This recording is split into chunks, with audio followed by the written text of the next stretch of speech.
للہ نحمدہ ونستعینہ ونستغفرہ ونعوذ باللہ من شرور انفسنا ومن سیئات اعمالنا من یہدی اللہ فلا مضل لہ ومن یضللہ فلا ہادی لہ اشہد ان لا الہ الا اللہ وحدہ لا شریک لہ واشہد ان محمدا عبدہ ورسولہ رب اشرح لی صدری ویسر لی امری واحلل عقدۃ من لسانی یفقہوا قولی اللہم ارنا الحق حقا وارزقنا اتباعہ وارنا الباطل باطلا وارزقنا اجتنابہ اللہم ایدنا بروح القدس۔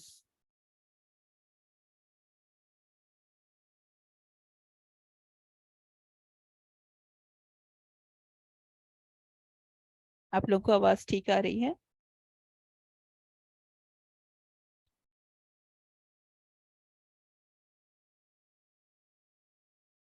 خاتمہ سورہ کی آیات ہیں۔ کلام اللہ کی ایک اور سورہ اپنی تکمیل کو پہنچی۔ ایک ایک آیت نے ہمیں اپنے رب کی رضا کو پانے کے کتنے ہی اینگلز سمجھائے، ہمیں نیکیوں پہ ابھارا، قرآن کی طرف ہمارے شوق کو ڈیولپ کیا، ہمیں گناہوں سے دور کرنے کی انوائرمنٹ بنائی۔ یہ زندگی جد و جہد کا نام ہے، اٹموسٹ اسٹرگل، اپنے دین اور دنیا کو سنوارنے کی اسٹرگل ہمیں جاری رکھنی ہے۔ ہم نے اس سورہ کے ذریعے اپنے رب کے قریب آنے کے لیے جتنے بھی قدم بڑھائے، وہ لطیف اور کریم رب ان سب سے واقف ہے۔ ہماری ٹوٹی پھوٹی کوششوں میں ہمارے علم کا دخل ہے نہ ہماری قابلیت کا، صرف اور صرف اس کی توفیق سے، اس کے فضل سے، اس کی رحمت سے۔ اللہ تعالیٰ نے، یہ اللہ کا احسان ہے کہ اس نے ہمیں قرآن سے جوڑا۔ تو اس کو پڑھنے میں، سننے میں جو بھی کمی کوتاہی رہ گئی، وہ صرف اور صرف ہماری غفلت اور کمزوری کی وجہ سے تھا، ہماری لا علمی کی وجہ سے تھی۔ اللہ تعالیٰ انہیں معاف فرما دے۔ اس قرآن کے ذریعے اپنی دنیا اور آخرت کو سنوارنے کے لیے ہمارا سفر انشاءاللہ تعالی جاری رہے گا۔ سورہ حج کا آغاز جلد ہی کریں گے، ان کے نوٹیفیکیشن، ان کے پوسٹرز گروپس پہ بھیج دیے جائیں گے اگر اللہ تعالیٰ نے زندگی دی تو۔ سورہ انبیاء میں ہمارے رب نے ہمارے لیے اپنے آپ کو پیوریفائی کرنے کے جو ٹارگٹس مقرر کیے تھے، ان کو پورا کرنے میں بھی اللہ تعالیٰ ہماری مدد فرمائے۔ آج کی آیات کرتے ہیں۔ اعوذ باللہ من الشیطان الرجیم، بسم اللہ الرحمن الرحیم۔ قرآن میں کل 25 انبیاء کے ناموں کا تذکرہ ہوا ہے، اور سورہ انبیاء میں ان میں سے 16 نام آئے ہیں، یعنی سورہ انبیاء میں 16 انبیاء کے، 16 نبیوں کے نام اس سورہ میں آئے ہیں، اور اسی کی مناسبت سے اس سورہ کا نام سورہ انبیاء رکھا گیا ہے۔ اس سورہ میں حضرت موسیٰ علیہ السلام، حضرت ہارون علیہ السلام، حضرت ابراہیم علیہ السلام، حضرت لوط علیہ السلام، حضرت اسحاق، یعقوب علیہ السلام، حضرت نوح، حضرت داؤد، حضرت سلیمان علیہ السلام، حضرت ایوب، حضرت اسماعیل، حضرت ادریس، حضرت ذوالکفل، حضرت یونس، حضرت زکریا اور حضرت یحییٰ علیہ السلام کے تذکروں کے ذریعے سے اللہ تعالیٰ نے اس سورہ میں بنی نوع انسان کی رہنمائی فرمائی ہے۔ مگر اگر بات ہدایت کی ہو، رہنمائی کی ہو، اور اتنے انبیاء کا تذکرہ آئے اور امام الانبیاء کا تذکرہ نہ آئے، محبوب خدا کا تذکرہ نہ آئے، پیغمبر اسلام کا تذکرہ نہ آئے، امت کو ایک اور اہم ٹاسک دیا جا رہا ہے. نبی کریم صلی اللہ علیہ وسلم کے افضل ترین ان کی جو صفت تھی اس کے تذکرے کے ساتھ باری تعالیٰ بڑے اعزاز کے ساتھ ہمارے نبی کے مرتبے کا تذکرہ کرتے ہیں اس سورہ کے اختتام میں. وَمَا أَرْسَلْنَاكَ إِلَّا رَحْمَةً لِّلْعَالَمِينَ. وَمَا أَرْسَلْنَاكَ اور نہیں ہم نے بھیجا آپ کو الا مگر رحمۃ للعالمین رحمت لیے تمام جہانوں کے. اور اس آیات کا ایک دوسرا معنی بھی ہے جو کہ مفسرین نے کیا ہے. اس آیت کے دو معنی کیے جاتے ہیں. ایک تو یہ جو ہم نے ابھی ڈسکس کیا, دوسرا معنی یہ کہ یہ جہان والوں پر اللہ کی رحمت ہے کہ اس نے آپ صلی اللہ علیہ وسلم کو مبعوث فرمایا. مطلب دونوں صورتوں میں ایک ہی ہے کہ آپ کی ذات, آپ کی بابرکت ذات اور آپ کا اس دنیا میں بھیجے جانا یہ پوری نوع انسانی کے لیے رحمت ہے. شاہ عبد القادر رحمت اللہ علیہ نے یہ ترجمہ کیا, طبری رحمت اللہ علیہ نے یہ ترجمہ کیا کہ اے محمد آپ کو نہیں بھیجا ہم نے مگر اپنی مخلوق میں سے ان لوگوں پر رحم کرنے کے لیے جن کی طرف ہم نے آپ کو بھیجا ہے. ہمارا رب بڑا رحمان اور رحیم ہے. اللہ کی کتاب کی ابتدا ہی رب العالمین کی مہربانی اور رحمت کے ذکر سے ہوتی ہے. الحمدللہ رب العالمین الرحمن الرحیم. تو رب العالمین کی صفت ہے کہ وہ رحمان ہے, وہ الرحیم ہے. اس کی بے انتہا مہربانی اور رحمت کے سبب اللہ تعالیٰ نے نبی اکرم صلی اللہ علیہ وسلم کو کل عالمین کے لیے رحمت بنا کے بھیجا. سورہ توبہ میں آپ کی صفات بیان کرتے ہوئے اللہ تعالیٰ ارشاد کرتے ہیں عزیز علیہ ما عنتم, یعنی امت کو جس چیز سے تکلیف ہوتی ہے وہ آپ پر شاخ گزرتی ہے, آپ کو اس چیز سے تکلیف ہوتی ہے. حریص علیکم, آپ حریص ہیں, یعنی آپ جو ہیں وہ امت کے نفع کے لیے حریص ہیں. آپ کو اس چیز کی بے حد لالچ تھی کہ امت کو فائدہ ہی فائدہ ہو, ان کو نفع ہی نفع ہو. اہل ایمان کو چاہتے تھے کہ وہ اعمال صالح کرنے والے ہوں, اور یہ بھی حرص تھی کہ دنیا میں مومنوں کے حالات درست ہو جائیں.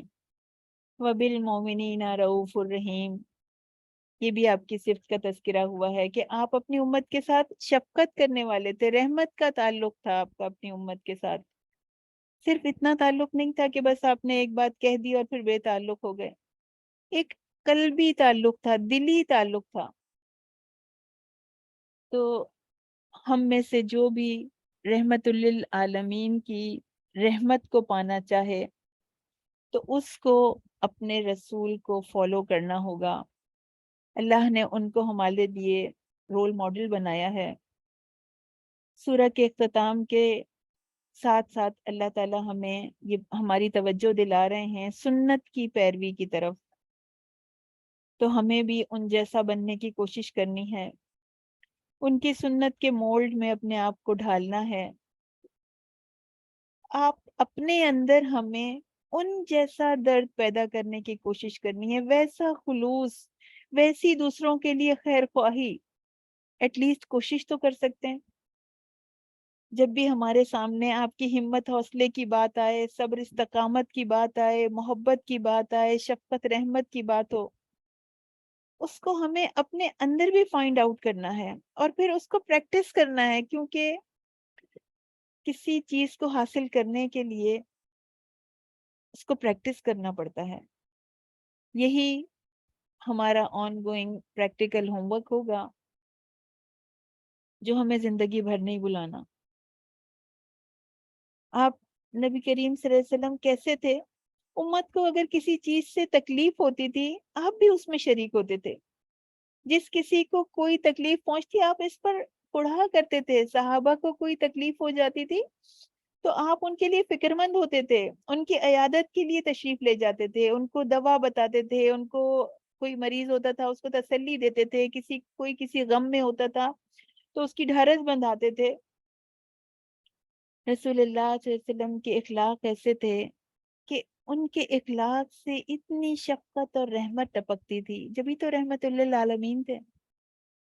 جب کوئی شخص آپ سے مصافحہ کرتا، مصافحہ سمجھتے ہیں جیسے ہاتھ بڑھا کے ہاتھ ملایا جاتا ہے، گرم جوشی کے ساتھ مصافحہ کرتے تھے، اور آپ اس کے یعنی دوسرے شخص کے ہاتھ سے اپنا ہاتھ چھڑاتے نہیں تھے جب تک کہ وہ خود پہل نہ کرے۔ جس سے بھی ملاقات ہوتی تھی تو اس کی طرف سے چہرہ نہیں پھیرتے تھے یہاں تک کہ وہ خود اپنا رخ بدل کر چلا جائے۔ کیا ان کی، دیکھیں نا، ایسے ہی تو اللہ تعالیٰ نے اتنا بڑا لقب نہیں دیا۔ حضرت انس رضی اللہ تعالیٰ عنہ نے ان کے بارے میں بتایا کہ میں نے کسی کو نہیں دیکھا کہ وہ اپنے اہل و عیال میں سے شفقت کرنے میں رسول اللہ صلی اللہ علیہ وسلم سے بڑھ کر ہو، اپنے اہل و عیال کے لیے اتنے مہربان۔ انہوں نے یہ بھی بتایا کہ میں نے 10 سال نبی اکرم صلی اللہ علیہ وسلم کی خدمت کی، لیکن کبھی بہت دفعہ ایسا ہوا مجھ سے کوئی نقصان ہو گیا تو انہوں نے کبھی بھی مجھے ملامت نہیں فرمائی، مجھے برا بھلا نہیں کہا۔ اگر آپ کے گھر والوں میں سے کوئی ان کو ملامت کرنے لگتا تھا تو آپ کہتے تھے رہنے دو، رہنے دو، چھوڑ دو۔ تو کہتے تھے کہ یہ چیز تو ہونی تھی، جس چیز کا ہونا لکھا ہے، جیسے کسی چیز کا ٹوٹنا لکھا ہے، کسی چیز کا نقصان لکھا ہے، تو وہ تو ہو کر ہی رہے گی۔ تو آپ رحمت للعالمین تھے، دوسروں کو بھی آپ نے رحم کرنے کا حکم دیا۔ ایک حدیث میں ہے کہ آپ صلی اللہ علیہ وسلم نے فرمایا کہ اللہ اس پر رحم نہیں کرتا جو لوگوں پر رحم نہیں کرتا، بخاری اور مسلم کی حدیث ہے۔ تو ہم اگر چاہتے ہیں کہ اللہ ہم پہ رحم کرے تو ہمیں بھی دوسروں پر رحم کرنا سیکھنا ہے، دوسروں کے ساتھ نرمی کرنی ہے، دوسروں کو معاف کرنا سیکھنا ہے۔ اپنے اندر اس کو، یہ نبی کریم صلی اللہ علیہ وسلم کی صفت ہے، سنت ہے، اس کو ہمیں اپنے اندر ڈیولپ کرنا ہے۔ آپ نے کہا کہ مومنین کو ایک دوسرے پر رحم کرنے اور آپس میں محبت اور شفقت کرنے میں ایسا ہونا چاہیے جیسے ایک ہی جسم ہو۔ جسم کے ایک حصے میں تکلیف ہوتی ہے تو سارا جسم جاگتا ہے اور سارے جسم کو بخار چڑھ جاتا ہے۔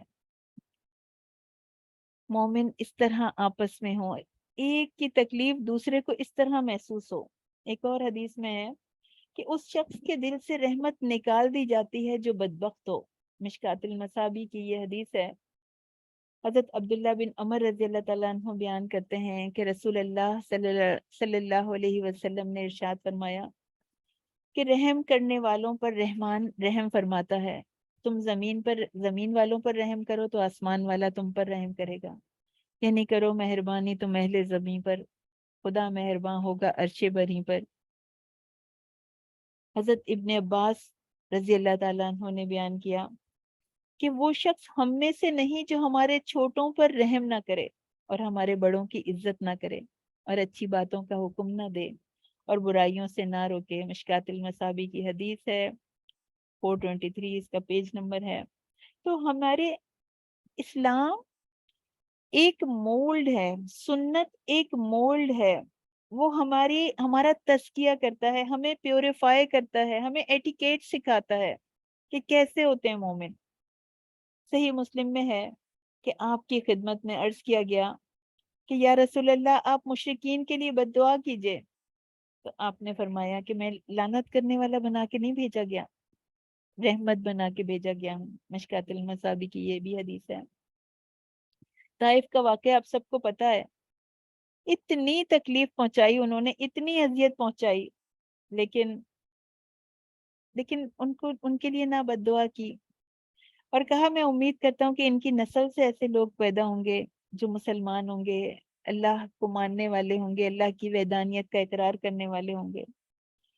تو جو چیزیں تکالیف سے بچاتی ہیں انسان کو، ان کے خاص طور پر تعلیم دیتے تھے کہ جن چیزوں سے کوئی تکلیف پہنچنے کا اندیشہ ہو، جیسے آپ نے ایسی چھت پہ سونے کے لیے منع کیا کہ جس میں باؤنڈریز نہ ہو، کہ کسی کے گرنے کا خطرہ ہو۔ مشکات المصابی کی احادیث ہے، یعنی چھوٹی چھوٹی ایسی چیزیں جن سے کسی کو نقصان پہنچ سکتا ہے، کہ کوئی شخص ہاتھ دھوئے بغیر اگر ایسے سو گیا یا ہاتھ پر اس کی چکنائی وغیرہ لگی ہوئی تھی تو پھر اسے کوئی تکلیف پہنچ گئی تو اگر کسی جانور نے ڈس لیا تو مشکات المصابی کی حدیث ہے کہ پھر تو وہ اپنی جان کو ملامت کرے گا. تو آپ نے منع کیا کہ ایسا نہیں کرو.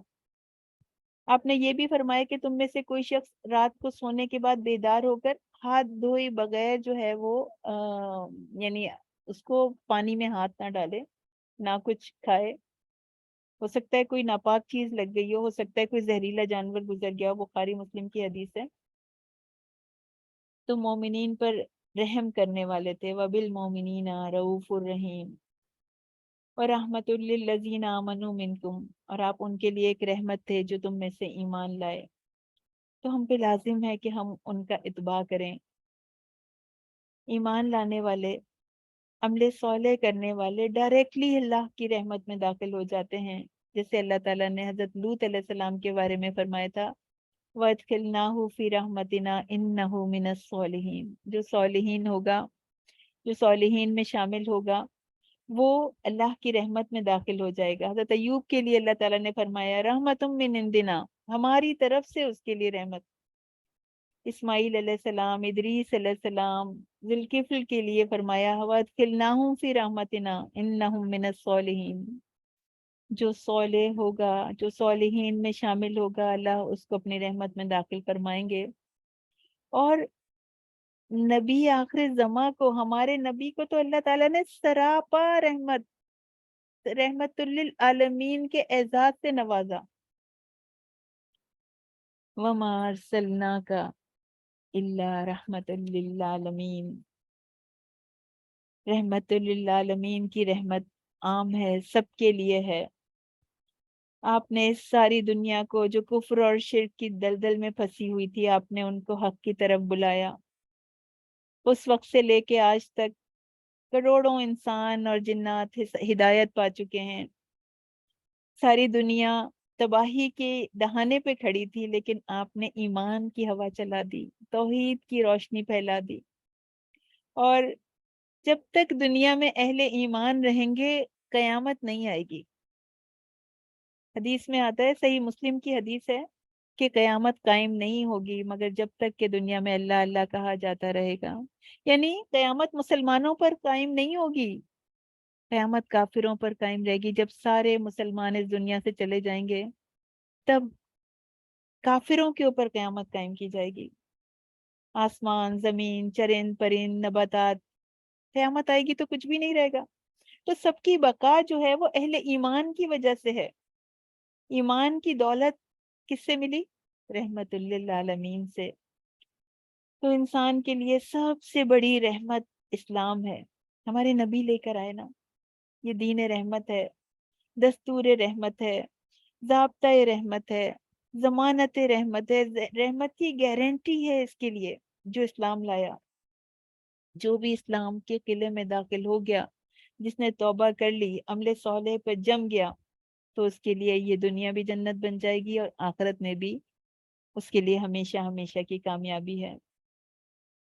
تو آپ نے اس قدر کوشش کی کہ کفار اس دین رحمت کو اپنا لیں تاکہ ان کی دنیا اور آخرت سنور جائے، وہ جہنم کی آگ سے بچ جائیں، وہ اللہ کی رحمت کے مستحق بن جائیں. تو آپ نے سارے جہان والوں کو اس رحمت کی دعوت دی، ان اعمال کی دعوت دی، ان اعمال کی جن کی وجہ سے اللہ کی رحمت متوجہ ہوتی ہے انسان کی طرف. تو جو لوگ اسلام کو فار گرانٹیڈ لیتے ہیں، اسلام کی قدر و قیمت کو نہیں جانتے، آج مسلمان بھی اسلام کو فار گرانٹیڈ لیتے ہیں، سمجھتے ہیں ایسے ہی مل گیا ہے. انہیں پتہ نہیں ہے کہ اس دین کے بغیر زندگی گزارنا کتنی بڑی بدبختی ہے. جو اسلام کی اہمیت کو ہی نہیں سمجھتا تو وہ رحمت للعالمین کے ایفرٹس کو کیا سمجھے گا، ان کی جد و جہد کو کیا سمجھے گا، ان کے مقام کو نہیں سمجھ سکتا. کس قدر اہم ہے اسلام کو فالو کرنے کی کوشش کرنا، نبی کریم صلی اللہ علیہ وسلم کے لائے ہوئے طریقے پر زندگی گزارنا. جس نے اسلام کے مطابق اپنے دن اور رات بسر کیے وہ اس کو اللہ کی رحمت کا حقدار بنا دیں گے. اور اس دنیا سے تعلق جب ٹوٹنے والا ہوگا تو اس سے پہلے ہی ساری حقیقتیں کھل جائیں گی. تب تو اپنی زندگی کے ہر اس لمحے پہ تعصف ہوگا، حسرت ہوگی جو اللہ کی یاد کے بغیر گزرا، جو اللہ کی اطاعت کے بغیر گزرا.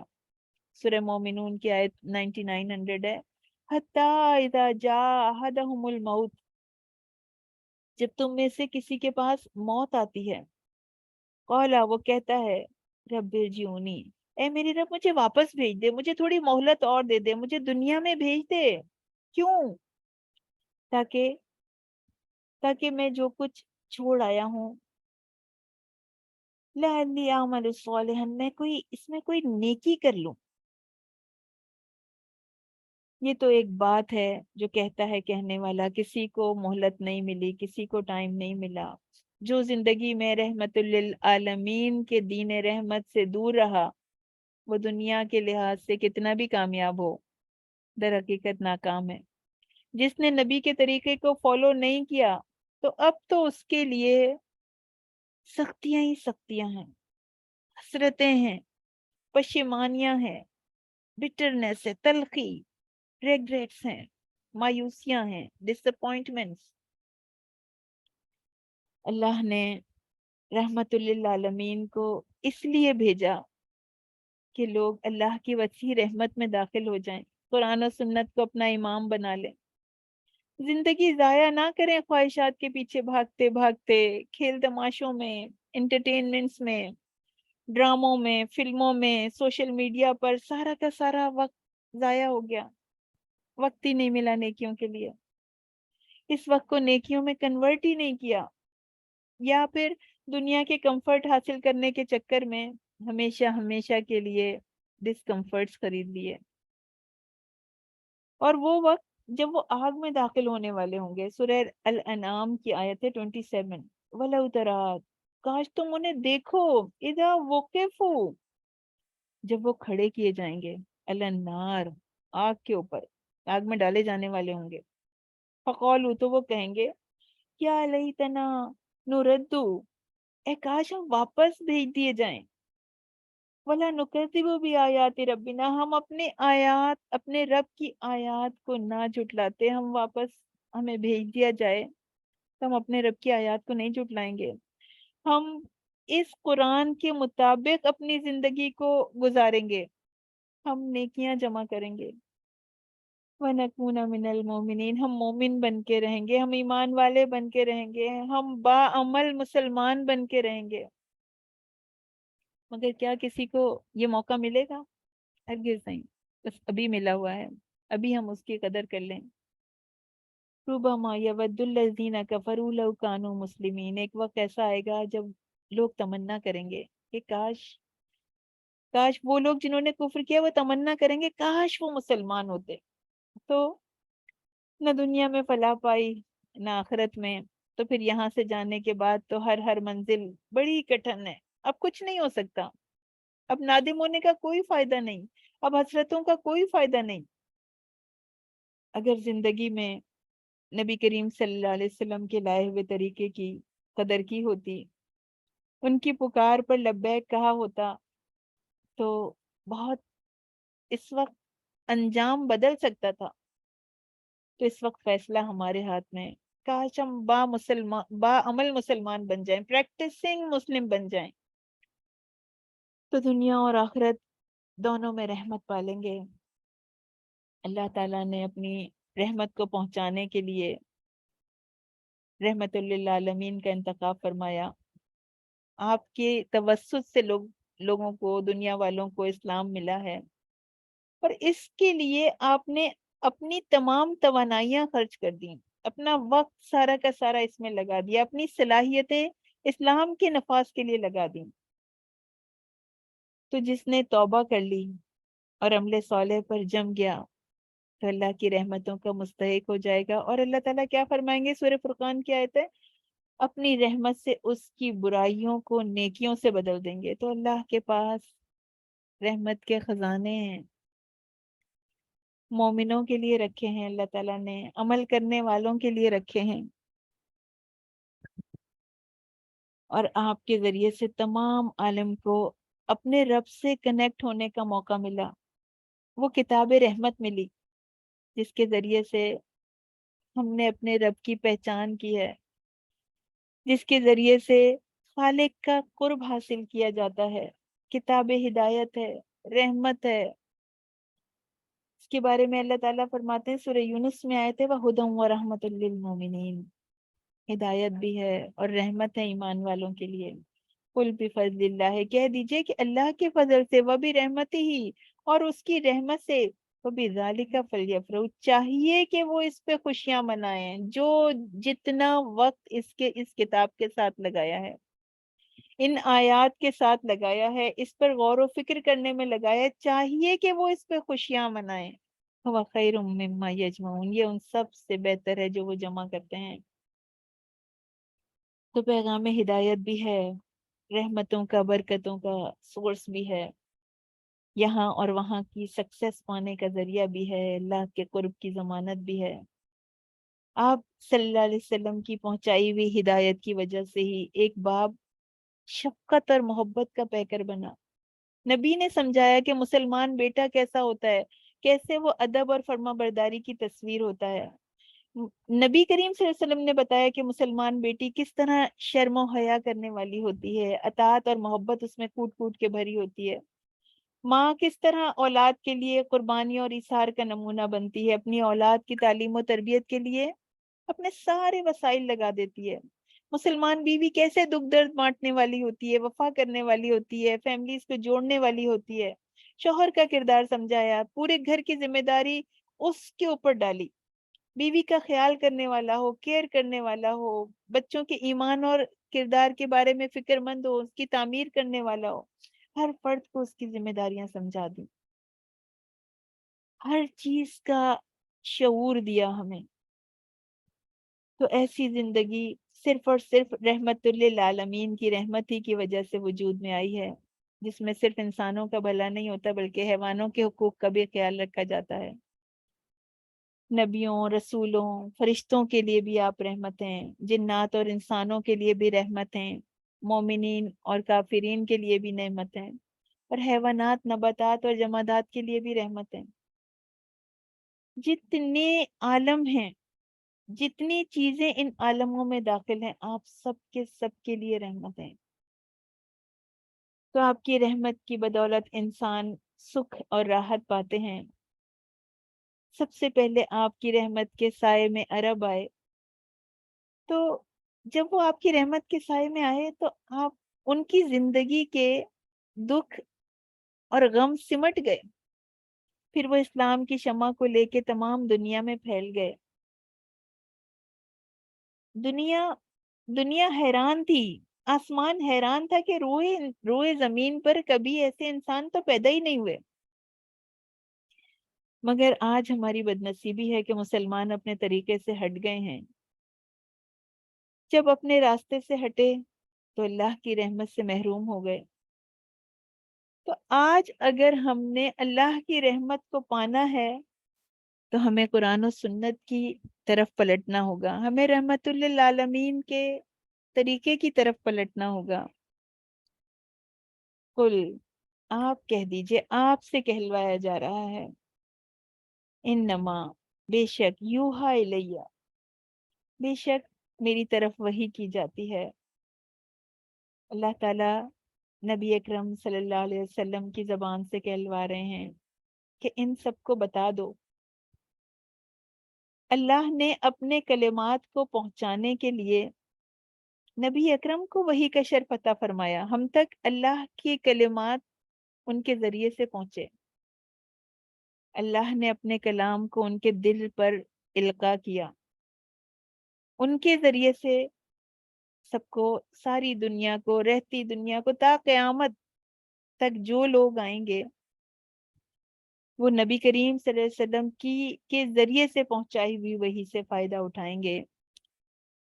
تو کہا، قل، کہہ دیجئے، انما یوحا الیہ، میری طرف وحی کی جاتی ہے، انما الہکم الہ واحد، بے شک تمہارا معبود صرف ایک ہی معبود ہے. اللہ تعالیٰ سورہ کے اینڈ میں سورہ انبیاء کو پوری کی پوری سورہ انبیاء کے مضمون کو کنکلوڈ کر رہے ہیں، سمرائز کر رہے ہیں کہ آپ بتا دیجئے، آپ کہہ دیجئے کہ میری طرف صرف یہی وحی کی جاتی ہے کہ تمہارا معبود صرف ایک ہی معبود ہے۔ اس آیت میں انما جو ہے وہ حصر کے لیے ہے، 2 دفعہ انما آ رہا ہے، دیکھیں قل انما یوحا، قل انما یوحا الیہ، پھر انما الہکم الہ واحد، کلمہ حصر ہے انما۔ فرمایا آپ کہہ دیجئے میری طرف صرف یہ وحی ہوتی ہے کہ تمہارا معبود ایک معبود ہے۔ تو یہاں پر ایک سوال یہ پیدا ہوتا ہے کہ رسول اللہ صلی اللہ علیہ وسلم پر تو اس کے علاوہ بھی بہت سی وحی آئی، مثلاً قیامت کے بارے میں آیات نازل ہوئیں، نماز کے بارے میں، روزے کے بارے میں، دوسرے احکام آئے، عبادات کے تذکرے آئے۔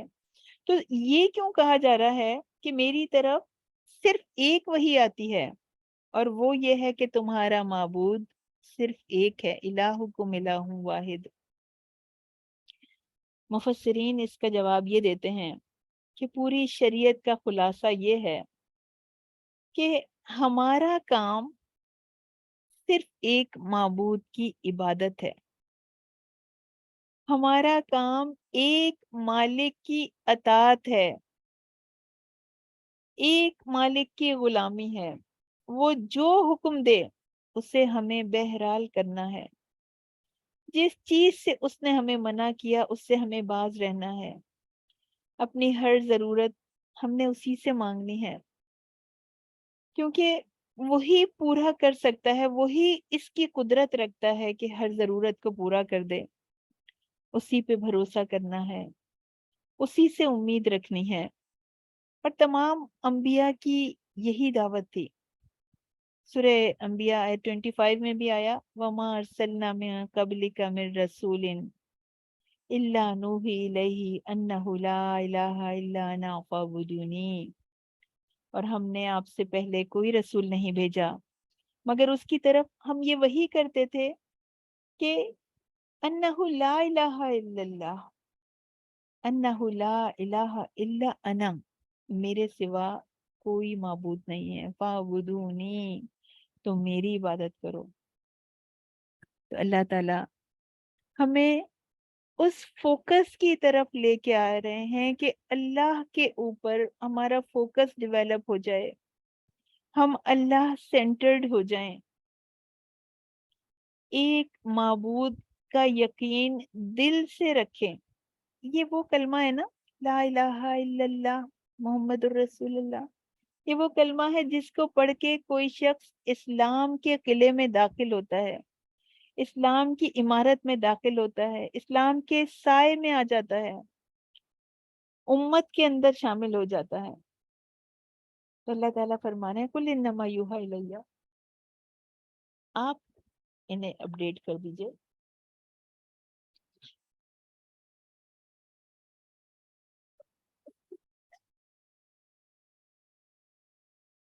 کہ میرے علاوہ تمہارا کوئی الہ نہیں، اللہ کے سوا جس کو بھی سہارا بناؤ گے وہ تمہیں سہارا نہیں دے سکتا۔ دیکھیں جھنجھوڑنے کا انداز ہے، اپنے رب کو پہچانو، اللہ اپنی پہچان کروا رہا ہے، اللہ کے بن جاؤ، اس کے آگے سر جھکاؤ، اس کے ہر حکم کی تعمیل کرو۔ اس حقیقت کے اعلان کا حکم دیا کہ میری طرف سے یہ وحی بھیجی گئی ہے کہ تمہارا معبود صرف ایک معبود ہے اور تمہارا کام اسی کی عبادت کرنا ہے، اسی سے انتہا درجے کی محبت کرنا ہے، اس کے لیے انتہا درجے کی عاجزی کرنی ہے، اس کا بندہ بننا ہے، اس کا غلام بن جانا ہے، اپنے آپ کو مکمل طور پر اس کے سپرد کر دینا ہے، اپنی مرضی چھوڑ کر صرف اس کی مرضی پہ چلنا ہے۔ تو کیا اپنی زندگی کے رولز بنانے کے لیے، ضوابط بنانے کے لیے کسی اور کو تلاش کرو گے؟ کسی اور کو رہنما بنا لو گے؟ کسی اور کو اپنا آئیڈیل ٹھہراؤ گے؟ ابراہیم علیہ السلام کا کیا طریقہ تھا؟ ابراہیم علیہ السلام نے، جب ان کے رب نے انہیں راہ ہدایت دکھائی اور انہیں حکم دیا اسلم، اسلام لے آؤ، اپنے رب کے فرما بردار بن جاؤ، اس قال لہو ربہ اسلم، جب اس کے رب نے اس سے کہا فرما بردار بن جاؤ، قالا، انہوں نے کہا اسلمت لرب العالمین، میں تمام جہانوں کے پروردگار کے لیے فرما بردار ہو گیا۔ اللہ تعالیٰ نے ابراہیم علیہ السلام کے جملے کو رہتی دنیا تک کے لیے محفوظ کر لیا۔ تو اب سوال ہم سے کیا جا رہا ہے، فَهَلْ أَنْتُمْ مُسْلِمُونَ، تو کیا تم فرما برداری کرو گے اللہ کی؟ تم ساری کی ساری صورت سے گزر گئے، اللہ کے احکام سے گزر گئے، تو کیا اللہ کے احکام کو مانو گے؟ فَهَلْ أَنْتُمْ مُسْلِمُونَ، تو شریعت کے تمام احکام، انما الہکم الہ واحد، اسی حکم میں آ گئے۔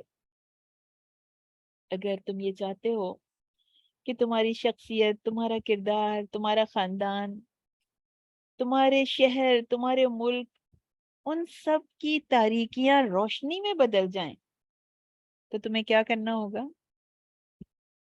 اپنے آپ کو اپنے رب کے سپرد کرنا ہوگا، اس کی مرضی پہ چلنا ہوگا، اس کے بتائے ہوئے طریقے پہ چلنا ہوگا، اپنے آپ کو سنت کا پابند کرنا ہوگا، کیونکہ یہی وہ راستہ ہے جس کے ذریعے سے تم اللہ کی رحمت کے مستحق ہو سکتے ہو۔ تو تمہارا کیا ارادہ ہے پوری سورہ سے گزرنے کے بعد؟ اب اللہ کی عظمت کے آگے سر جھکاتے ہو؟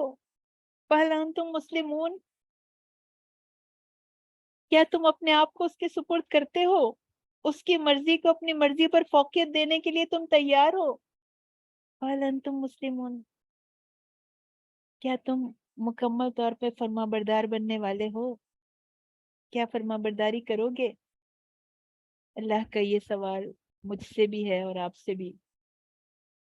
کاش ہمارا جواب یہ ہو۔ سورہ الانعام کی آیت 162 163، قُلْ إِنَّ صَلَاتِي وَنُسُكِي وَمَحْيَايَ وَمَمَاتِي لِلَّهِ رَبِّ الْعَالَمِينَ، کہہ دیجئے کہ بے شک میری نماز، میری قربانی، میری زندگی، میری موت اللہ ہی کے لیے، میرا جینا، میرا مرنا سب اللہ کے لیے، للہ رب العالمین۔ ہم سب سے پہلے اول المسلمین بن جائیں۔ کوئی دین کے طریقے پہ چلتا ہے یا نہیں چلتا؟ اکثریت کیا کر رہی ہے؟ ہمارے نیبرز کیا کر رہے ہیں؟ دنیا والے کیا کر رہے ہیں؟ کالج میٹس کیا کر رہے ہیں؟ آفس کولیگز کیا کر رہے ہیں؟ اس سب کو چھوڑ کے ہم قدم بڑھائیں، مجھے مسلمان بننا ہے، مجھے اپنے رب کا فرما بردار بننا ہے، اس میں پہل کر جائیں، سبقت لے جائیں۔ مومن کی زندگی، مومن کا جینا مرنا، عبادت، اس کی نیکیاں، اس کا سب کچھ اللہ کے لیے ہونا چاہیے۔ زندگی اللہ کی رضا کے کاموں میں خرچ کرنے کے لیے، ایسے کاموں میں جس میں اللہ کے دین کی سربلندی ہو۔ مرنا تو حالت ایمان میں مرنا ہے، عبادت کو شرک سے بچانا ہے، ریاکاری سے بچانا ہے، اپنے آپ کو خالص کرنا ہے اللہ کی خوشنودی کے لیے۔ فَهَلْ أَنْتُمْ مُسْلِمُونَ، تو کیا تم تیار ہو فرما برداری کے لیے؟ ہم سب تیار ہیں فرما برداری کے لیے۔ آپ یاد رکھیے، جو جواب آپ اپنے دل میں دے رہے ہیں اللہ جانتا ہے، اللہ نوٹ کر لیتا ہے، ریکارڈ کر لیتا ہے، محفوظ کر لیتا ہے۔ کیا پتا ہمارا یہ جواب ہمارے لیے ہمارے انجام کو بہترین انجام بنانے کا ذریعہ بن جائے۔ تو کیا تم اس کی عبودیت میں سر تسلیم خم کرتے ہو؟ اس کی بندگی کے لیے تیار ہو؟ تو ایسا تو ہونا ہی چاہیے کہ ہم سب لبیک کہنے والے ہوں، قدم بڑھانے والے ہوں۔ اگر وہ لبیک کہنے والے ہیں تو انہیں اللہ کی تعریف کرنی چاہیے کہ اللہ نے ان کو دین اسلام کی نعمت سے سرفراز کیا ہے۔ مگر ان کیس اگر کوئی تیار نہیں ہے، فَإِن تَوَلُّوا، اگر کوئی منہ موڑتا ہے تو فَإِن تَوَلُّوا، اگر وہ منہ موڑیں، اگر وہ منہ پھیریں، فَقُلْ، تو آپ کہہ دیجئے آذَنْتُكُمْ عَلَى سَوَاءٍ، آپ کہہ دیجئے کہ میں نے علی الاعلان تم کو خبردار کر دیا ہے۔ خبردار کرنے کا کام، انذار کا کام اللہ تعالیٰ نے نبی کریم صلی اللہ علیہ وسلم کو دیا کہ ان کو گزری ہوئی قوموں کے جو قصے ہیں وہ بتاؤ، انبیاء کی قوموں کے قصے بتاؤ، ان کو عذاب اور سزا سے ڈراؤ۔ فَقُلْ آذَنْتُكُمْ، تو میں نے اللہ کے عذاب سے تمہیں آگاہ کر دیا۔ اللہ سوائن، برابری پر، یعنی میں اور تم اس حقیقت کو برابر طور پر جانتے ہیں۔ اس لیے کہ جب اللہ کا عذاب آتا ہے تو تب اس وقت یہ نہ کہنا، وہ جو آیت ہے نا، ما جاءنا من بشیر ولا نذیر، سورہ ملک کی آیت جو ہے، کہ ہمارے پاس تو کوئی خوشخبری دینے والا آیا ہی نہیں، کوئی ڈرانے والا آیا ہی نہیں، کسی نے ہمیں بتایا ہی نہیں، ہم نے قرآن پڑھا ہی نہیں، ہم نے سمجھا ہی نہیں۔ کوئی ایکسکیوز نہیں ہے، یہ کوئی ایکسکیوز نہیں ہے۔ جس نے نہیں کیا، جو خود دور ہو گیا، جس کو قرآن کی محفل میں کوئی اٹریکشن فیل نہیں ہوتی، تو وہ خود جواب دے گا۔ جو اپنے آپ کو خالص کرنا نہیں چاہتا، جو اپنے رب کی رضا پر آنا نہیں چاہتا، وہ اپنے مالک کو خود جواب دے گا۔ تو اگر اس وارننگ کے بعد بھی تم قرآن کو اگنور کرتے ہو، اللہ کے احکام کو اگنور کرتے ہو، فَإِن تَوَلُّوا، اعراض کرتے ہو، اپنے رب کی آیات سن کر بھی تمہاری زندگی میں کوئی تبدیلی نہیں آتی، کچھ بھی نہیں بدلتا، اسی روش پر جمے ہوئے ہو، تو انہیں بتا دیجئے کہ میں نے تم سب کو آنے والے خطرے سے آگاہ کر دیا ہے۔ اب تم میں سے کوئی یہ ایکسکیوز نہیں کر سکتا کہ اس کو خبردار نہیں کیا گیا۔ وَإِنْ أَدْرِي، اور میں نہیں جانتا، مجھ کو ادراک نہیں ہے، مجھ کو معلوم نہیں ہے، اقریب، کیا قریب ہے، ام بعید، یا بعید ہے، ما توعدون، جس کا تم وعدہ کیے جاتے ہو۔ رسول چاہے کتنا بلند درجہ رکھتا ہو، بندہ ہے۔ خالق اور مخلوق کیسے برابر ہو سکتے ہیں؟ خالق کے پاس مکمل علم ہے، بندہ محدود علم دیا گیا ہے۔ انبیاء کو صرف اتنا ہی علم ہوتا ہے جتنا علم اللہ تعالیٰ انہیں دیتے ہیں۔ رسول ہی سے کہلوایا جا رہا ہے کہ میں عالم الغیب نہیں ہوں، میں نہیں جانتا کہ وہ مقررہ وقت کب آئے گا جس کا تم وعدہ کیے جاتے ہو، قیامت کب آئے گی، دین حق قبول نہ کرنے پر دنیا والوں پر عذاب آئے گا، یا قیامت کے دن وہ عذاب میں مبتلا ہوں گے، تو یہ اللہ بہتر جانتا ہے، مجھے اس کے بارے میں پتہ نہیں ہے۔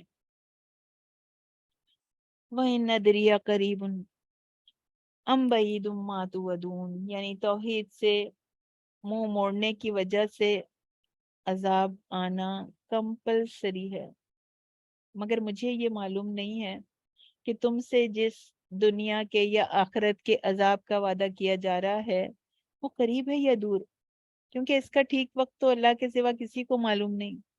سورہ جن میں آتا ہے آیت 25 میں، قُلْ إِنْ أَدْرِي قَرِيبٌ مَا تُوعَدُونَ، کہہ دیجئے کہ میں نہیں جانتا کہ کیا وہ چیز قریب ہے جس کا تم سے وعدہ کیا جاتا ہے، یا میرا رب اس کے لیے کچھ مدت رکھے گا۔ لیکن یہ مت سمجھنا کہ یہ وقت آئے گا نہیں، خود مجھے نہیں معلوم، مگر وہ وقوع ہوگا ضرور، اللہ کے علم میں ہے وہ وقت۔ اب ذرہ برابر بھی کوئی چیز پوشیدہ نہیں ہے، تم نہیں مانو گے تو تم اپنا برا کرو گے۔ میں تم کو ڈرا چکا ہوں، میں تم کو کفر کے انجام سے خبردار کر چکا ہوں، آگاہ کر چکا ہوں، میں نے تم سے کچھ نہیں چھپایا۔ اِنَّهُ يَعْلَمُ الْجَهْرَ مِنَ الْقَوْلِ، وَيَعْلَمُ مَا تَكْتُمُونَ، بے شک وہ بلند آواز سے کی ہوئی بات کو جانتا ہے، اور وہ یہ بھی جانتا ہے جسے تم چھپاتے ہو۔ نہایت جامع ہے، بلیغ کلمہ ہے۔ اللہ تمام کھلی اور چھپی باتوں کو جانتا ہے، جو کچھ تم چھپاتے ہو اس کو بھی جانتا ہے۔ قال ربی یعلم القول فی السماء والارض وهو السمیع العلیم۔ اللہ ہم سب کو اپنی قدرت کا احساس دلا رہے ہیں، اپنی عظمت کا، اپنی شان کا احساس دلا رہے ہیں۔ اللہ تعالیٰ فرماتا ہے میں تمہاری بلند آواز سے کی ہوئی باتوں کو بھی جانتا ہوں، اور تمہارے کھوکھلے دعووں کی حقیقت کو بھی جانتا ہوں۔ جو کچھ تم نے دل میں چھپایا ہوا ہے میں اس کو بھی جانتا ہوں۔ جو تمہارے ارادے ہیں دل میں، تمہاری جو نیتیں ہیں میں اس کو بھی جانتا ہوں۔ اور تمہارا کفر بھی مجھے معلوم ہے، تمہارا نفاق بھی مجھے معلوم ہے۔ تو یہ سب چھوڑ دو۔ اگر نہیں چھوڑا، اگر نفاق کو نہیں چھوڑا، اگر باتیں کچھ اور ہیں اور عمل کچھ اور ہے، تو پھر میری گرفت کے لیے تیار ہو جاؤ۔ انہو یعلم الجہر من القول، وارننگ کا بڑا مؤثر ترین طریقہ ہے۔ کسی بھی غلط کام سے روکنا ہو تو اس کو روکنے کے بجائے یہ کہا جائے میں تمہاری سب حرکتیں دیکھ رہا ہوں، میں سب جانتا ہوں، میں مطلب کیا ہوگا، مطلب میں تم سب سے نبٹ لوں گا۔ سورہ طٰہٰ کی آیت ہے وَإِن تَجْهَرْ بِالْقَوْلِ فَإِنَّهُ يَعْلَمُ السِّرَّ وَأَخْفَى۔ اگر تم پکار کر بات کہو گے تو وہ چھپے بید اور نہایت پوشیدہ بات کو بھی جانتا ہے۔ اونچی اونچی کہی گئی آواز، لاؤڈ کہی گئی آواز کو بھی پہچانتا ہے، اور پوشیدہ طور پر کہی ہوئی بات کو بھی جانتا ہے۔ اب یہاں پر ایک اور کوسچن ہے کہ چھپی ہوئی بات کو جاننا تو واقعی کمال ہے اور یہ اللہ کی شان ہے، مگر جہر اور بلند آواز سے کی ہوئی بات کو تو ہر شخص سن سکتا ہے، جان سکتا ہے، تو اس صفت کو خاص طور پہ ذکر کیوں کیا گیا؟ اس کا جواب مفسرین یہ دیتے ہیں کہ بلند آواز سے اگر ایک آدمی بات کر رہا ہو تو وہ بات سمجھ میں آ جاتی ہے، مگر اگر ایک ہی وقت میں 2 4 یا 10 15 آدمی بلند آواز سے باتیں کر رہے ہوں تو آدمی کو کسی کی بات بھی سمجھ نہیں آتی۔ لیکن اللہ کی شان یہ ہے کہ 10 15 نہیں بلکہ کروڑوں اربوں انسان، جن، فرشتے، حیوانات اپنی پوری آواز کے ساتھ جب اللہ سے دعا کرتے ہیں تو وہ ان سب کی پکار کو سنتا ہے، جو کچھ وہ کہہ رہے ہوتے ہیں وہ جانتا ہے، وہ ان کی ضرورتوں کو پورا کرتا ہے۔ وَإِنْ أَدْرِي، اور نہیں میں ادراک رکھتا، نہیں میں جانتا کہ یہ تمہارے لیے ایک آزمائش ہو اور ایک مقررہ مدت تک کا ایک فائدہ اٹھانا ہو۔ یہ زندگی اور زندگی کے اسباب تمہارے لیے فتنہ بن سکتے ہیں۔ زندگی کے حالات کبھی انسان کے لیے آزمائش بنتے ہیں، فتنہ بن جاتے ہیں، رشتے فتنہ بن جاتے ہیں، مال و دولت فتنہ بن جاتا ہے، یہ سب آزمائشیں ہیں۔ انسان ان کے گورکھ دھندے میں پھنسا ہوا ہے، اور اس طرح پھنسا ہوا ہو اس دلدل میں، اس کی مصروفیات میں، کہ اللہ کے لیے وقت ہی نہ نکال پائے، تو فتنہ بن گئے نا۔ رب کی طرف پلٹنے کا وقت ہی نہ ملا، نیت بھی تھی، ارادہ بھی تھا، لیکن وقت ہی نہیں ملا، ایسے دنیا کے کاموں میں کھوئے ہوئے تھے، تو فتنہ بن گیا نا۔ یعنی مجھے نہیں معلوم کہ شاید اللہ کی ڈھیل، یہ عذاب میں جو تاخیر ہے، یہ تمہارے لیے آزمائش ہو، کہ شاید تمہاری آنکھیں کھل جائیں، تم اس مہلت سے فائدہ اٹھا لو، تم حق کی طرف پلٹ جاؤ، شاید تم، یا پھر تم اپنی سرکشی میں ہی بڑھتے چلے جاؤ۔ تو یہ تو اللہ تعالیٰ اپنی حکمتوں کے بارے میں جانتا ہے، اور اس کا علم وہ اپنے پیغمبر کو بھی نہیں دیتا، اور پیغمبر خود سے نہیں جان سکتا۔ تو پیغمبر نہیں جانتے کہ اس کی تاخیر کے بھید سے وہ واقف نہیں ہے، تو کہہ رہے ممکن ہے کہ یہ تمہارے لیے ایک آزمائش ہو، اور یہ بھی ہو سکتا ہے کہ ابھی اللہ تمہیں ایک مہلت دینا چاہتا ہو، کہ جس سے فائدہ اٹھا کر تم اپنے آپ کو بدلنے کی کوشش کر لو، شکر کا رویہ اختیار کر کے اپنے انجام کو بہتر بنانے کی کوشش کر لو۔ اللہ کرے کہ ہم اس مہلت سے فائدہ اٹھانے والے ہوں۔ قال ربی احکم بالحق، قولا یہ قرآن کا رسم الخط ہے. قولا ربکم بالحق میں یہ جو قولا ہے اس کی دو قرتیں ہیں. یہ قرآن کے رسم الخط کا کمال ہے کہ اس آیت کا پہلا لفظ قولا میں قوف الف زبر قو کر کے نہیں لکھا گیا، بلکہ اس طرح لکھا گیا ہے کہ اس پہ کھڑی زبر ہے.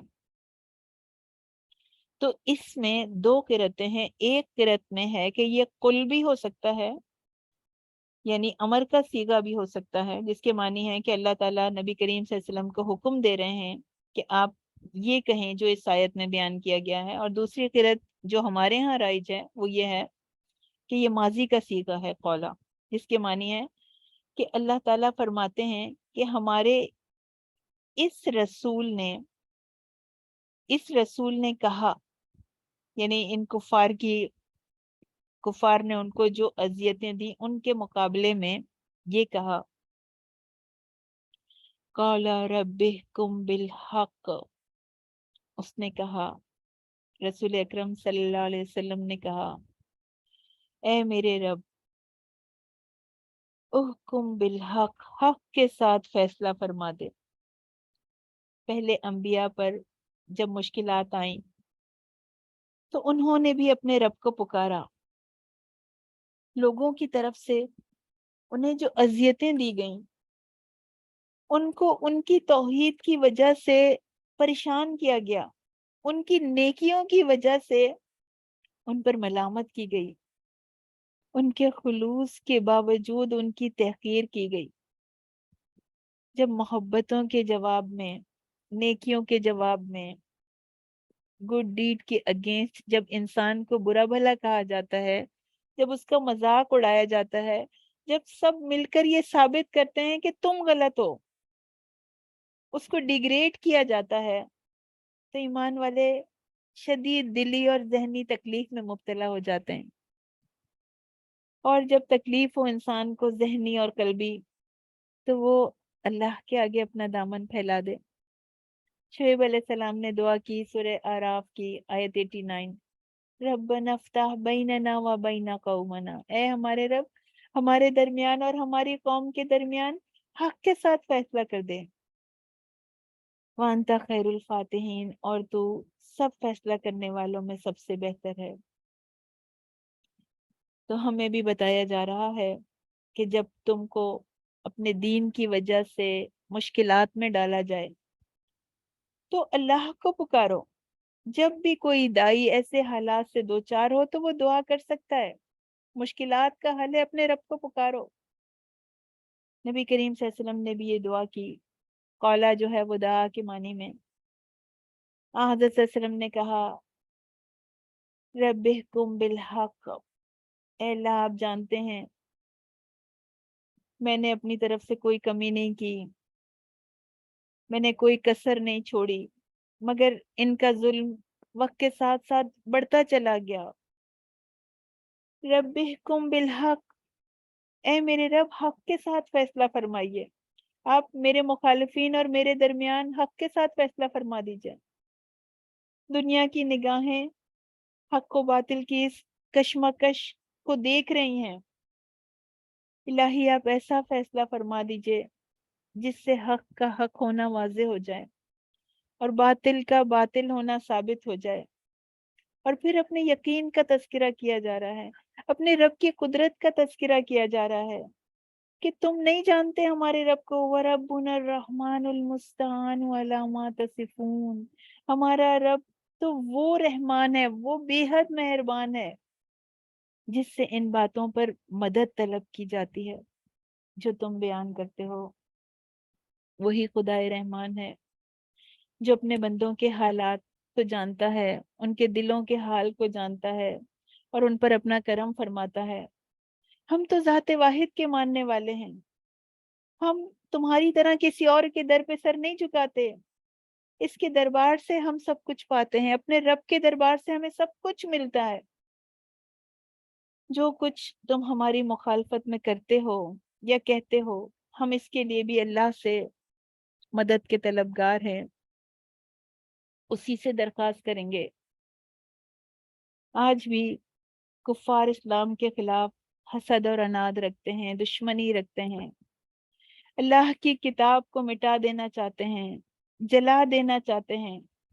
اس لیے ایک سیریز ہے پوری، اپنے دل کی نفرتوں کا یہ جس طرح اظہار کرتے ہیں، جس طرح یہ قرآن کی بے حرمتی کرتے ہیں، نیگیٹو پروپیگنڈا کرتے ہیں مسلمانوں کے بارے میں، ان کی سازشوں کے مقابلے میں ہم بے بس ہیں، مسلمان بے بس ہیں، لیکن اس کا توڑ ہمارے رب کے پاس ہے۔ یہ پولیس فورسز کے پروٹوکول میں اپنی دشمنی کا اظہار کرتے ہیں، اسلام کے خلاف یہ متحد ہیں، ایک دوسرے کو سپورٹ کرتے ہیں، مل کر قرآن کی کاپی کو جلانے کا اہتمام کرتے ہیں۔ اس قرآن پر ہمیں عمل کر کے دکھانا ہے، جس قرآن سے یہ نفرت کرتے ہیں، یہ اللہ کے نبی کے مقام کو کم کرنا چاہتے ہیں، ان کے کارٹون بناتے ہیں۔ ان کا کیا مقصد ہے؟ ان کا مقصد ہے کہ اسلام مٹ جائے، ختم ہو جائے، کوئی اس کا نام لیوا نہ ہو، کوئی اس کی دعوت دینے والا نہ ہو۔ تو ہم بھی اپنے نبی کی سنت میں اپنے رب کے سامنے دامن پھیلاتے ہیں۔ ہم ربکم بالحق، تم اسلام اور قرآن کے بارے میں تم لوگ جو جذبات رکھتے ہو، جو شرنگیزیاں کرتے ہو، جو چالیں چلتے ہو، جو پروپیگنڈا کرتے ہو مسلمانوں کو حقیر ثابت کرنے کے لیے، تم جو کچھ بھی کہتے ہو یا جو کچھ بھی کرتے ہو اور ہمارے خلاف تم جو بھی ارادے رکھتے ہو، اس کے مقابلے میں ہم اللہ ہی سے مدد مانگتے ہیں۔ ربکم بالحق، اے ہمارے رب حق کے ساتھ فیصلہ فرمائیے۔ وہ ہمارے خلاف جو ارادے رکھتے ہیں، اس کے مقابلے میں ہم آپ ہی سے مدد طلب کرتے ہیں۔ اللہ ہی فیصلہ کرے گا کہ کون حق پر ہے اور کون جھوٹا ہے۔ وہ رحمان ہے جس سے ان باتوں پر مدد طلب کی جاتی ہے، وہ رحم فرمائے گا۔ یا اللہ، جو بھی اسلام اور مسلمانوں کے بارے میں برے ارادے رکھتا ہے، اس کی مکاری سے تمام مسلمانوں کو بچا لیجئے، تمام مسلمانوں کو ان کے شر سے بچا لیجئے، چاہے وہ پاکستان میں ہوں، چاہے وہ انڈیا میں ہوں، چاہے وہ فلسطین میں ہوں، کشمیر میں ہوں، مصر میں ہوں، یا دنیا کے کسی بھی حصے میں ہوں، ان کو اپنی خاص رحمت میں لے لیجئے۔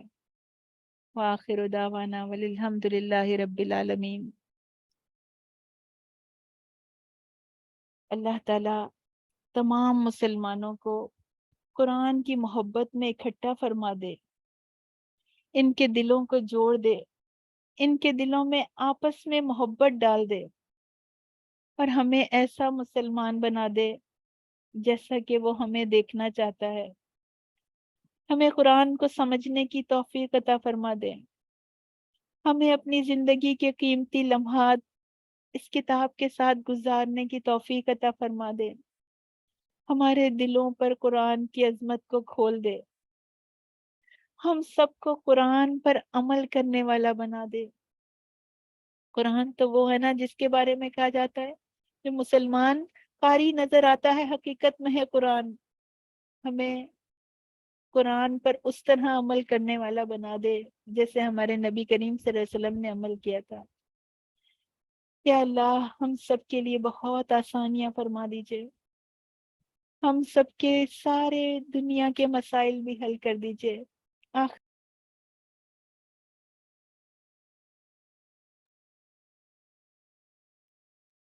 ہمارے تمام مسائل حل فرما دیجئے۔ ہم میں سے جو بیمار ہیں ان کی تکلیف کو دور فرما دیجئے۔ یا اللہ، اس قرآن کے ذریعے سے ہمیں راحت پہنچائیے۔